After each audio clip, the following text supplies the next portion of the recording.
रूपा अपने पति नामदेव और बेटी संध्या के साथ अजमेर में रहती थी। पति की नौकरी भी ठीक थी, 2 कमरों का अपना मकान भी था। रूपा ने संध्या को भी अच्छे स्कूल में डाल रखा था। नामदेव भी रूपा और संध्या की खुशी का ख्याल रखता था। सब कुछ ठीक चल रहा था, पर अचानक मानो रूपा की खुशियों को किसी की नजर लग गई।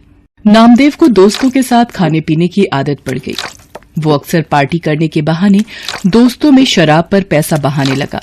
नामदेव रोजाना आधी रात तक नशे में चूर घर लौटता था। एक दिन, आपने लौटने में बहुत देर कर दी। आप रोजाना शराब पियोगे तो आपकी सेहत को नुकसान होगा। मुझे उपदेश मत दे, और मेरी डॉक्टर बनने की जरूरत नहीं है, ठीक है ना?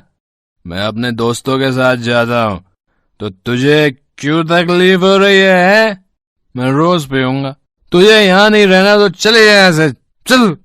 नामदेव की ये गंदी आदत बढ़ती ही जा रही थी। हर समय नशे में रहने की वजह से वो दिन में सोता रहता था, इसलिए उसे नौकरी से भी निकाल दिया गया। धीरे धीरे नामदेव ने अपना सब कुछ बेच दिया, यहाँ तक कि घर भी। अब वो रूपा और संध्या को लेकर एक किराए के घर में रहने लगा। रूपा परेशान रहने लगी। एक दिन, अरे ये संध्या के स्कूल से फीस का नोटिस। अब मैं क्या करूं? कहाँ से फीस के पैसे लाऊं? माँ, भूख लगी है, कुछ खाने के लिए है तो दे दो। रुक, मैं सब्जी वाले की दुकान से आलू लाकर तुझे रोटी बनाकर देती हूँ। हाँ माँ, तुम्हारे हाथ का आलू का पराठा तो बहुत स्वादिष्ट होता है। संध्या आलू लेने बाजार चली जाती है। रास्ते में वो सोचती जा रही थी कि ऐसा क्या करे कि संध्या की फीस भर सके। तभी उसकी सहेली का फोन आ जाता है। वो दूसरे शहर में रहती है। सहेली के बार बार पूछने पर रूपा उसे अपनी सारी परेशानी बताती है। अलका, बस यही सोच रही हूँ कि अभी संध्या की फीस भरनी है, घर का खर्चा, सब कैसे होगा। अरे तू घबरा मत, सब ठीक हो जाएगा। अभी इस वक्त तू कहाँ है? संध्या को मेरे हाथ के आलू के पराठे बहुत पसंद है, आलू लेने जा रही थी। आलू के पराठों से याद आया, तू तो राजमा चावल कितने टेस्टी बनाती थी, याद है? सब उंगलियां चाटते रह जाते थे। तू राजमा चावल बनाकर क्यों नहीं बेचती? इससे तेरी कमाई भी हो जाएगी, जिससे तू थोड़ा बहुत परिवार का खर्च उठा पाएगी। सहेली की बात रूपा के दिल में घर कर गई। उसे एक उम्मीद दिखाई दी, पर शुरुआत कैसे करे उसे अब यही सोचना था। अगले दिन उसने राजमा और चावल बनाए और पतीले में लेकर घर के पास सड़क के किनारे बैठ गई। पूरा दिन धूप में वो बैठी रही, पर किसी ने भी उसके राजमा चावल नहीं खरीदे। शाम को वो घर आ गई। उसके राजमा चावल बिल्कुल भी नहीं बिके। वो घर आकर रोने लगी। मैं क्या करूं भगवान, मैंने कोशिश की पर कामयाब नहीं हुई, मुझे हिम्मत दो भगवान। माँ, जब मैं कभी परीक्षा में अच्छा नहीं करती तो तुम ही तो मुझे कहती हो दोबारा मेहनत करूं। आप भी कल दोबारा कोशिश करना माँ। मेरी बेटी कितनी समझदार हो गई है, तू ठीक कह रही है। मैं एक बार और कल कोशिश करूंगी। रूपा अगले दिन दोबारा राजमा चावल बनाती है। पूरा दिन एक भी ग्राहक नहीं आता। रूपा निराश हो जाती है। आज भी कोई ग्राहक नहीं आया, लगता है मुझे ये काम बंद करना पड़ेगा। अब आपके पास कुछ खाने को मिलेगा? यहाँ आसपास की खाने की दुकानें बंद हो गई हैं। आपको यहाँ देखा तो मुझे लगा कि यहाँ कुछ खाने को मिल जाए शायद। जी, राजमा चावल की प्लेट है मेरे पास। भूख में तो सब कुछ अमृत है। एक प्लेट कितने की है? जी 20 रुपए। क्या बात है, राजमा चावल तो बड़े ही स्वादिष्ट बने हुए हैं। आपको पहले तो कभी नहीं देखा यहाँ, क्योंकि मैं पहले कई बार आया हूँ इधर। जी अभी शुरू किया है। ये लो आपके 20 रुपए। पूरा दिन बीत जाने के बाद एक प्लेट ही बिकी थी रूपा की, पर इस एक प्लेट के पैसों ने उसे हिम्मत दी थी।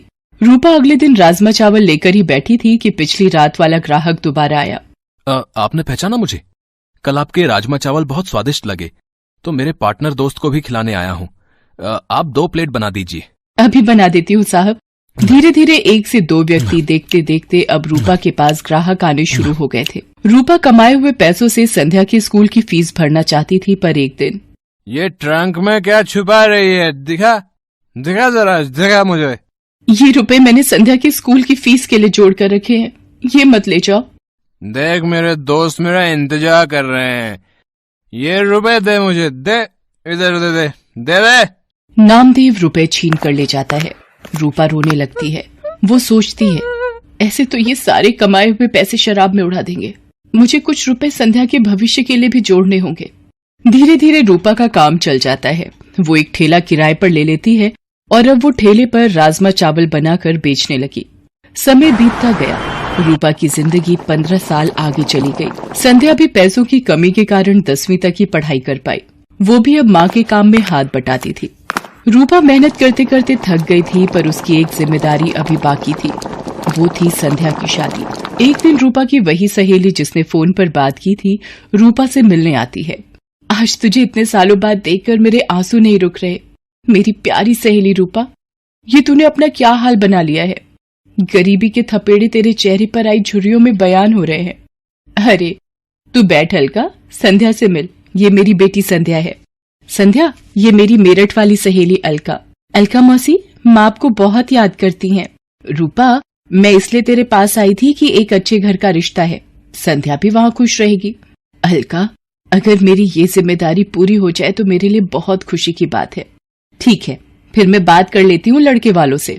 रूपा को तसल्ली हो जाती है कि संध्या की शादी हो जाएगी। एक गरीब बेटी की शादी करना गरीब की सबसे बड़ी चिंता होती है।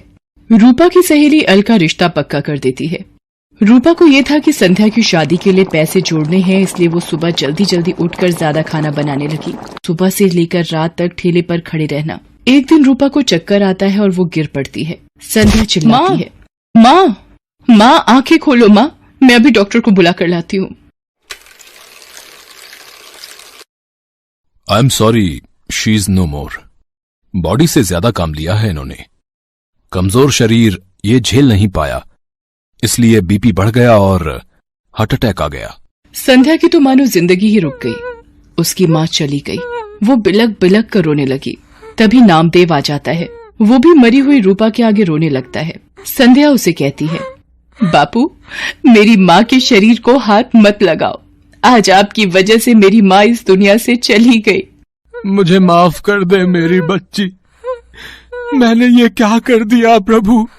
रूपा, मुझे माफी मांगने का मौका भी नहीं दिया तूने।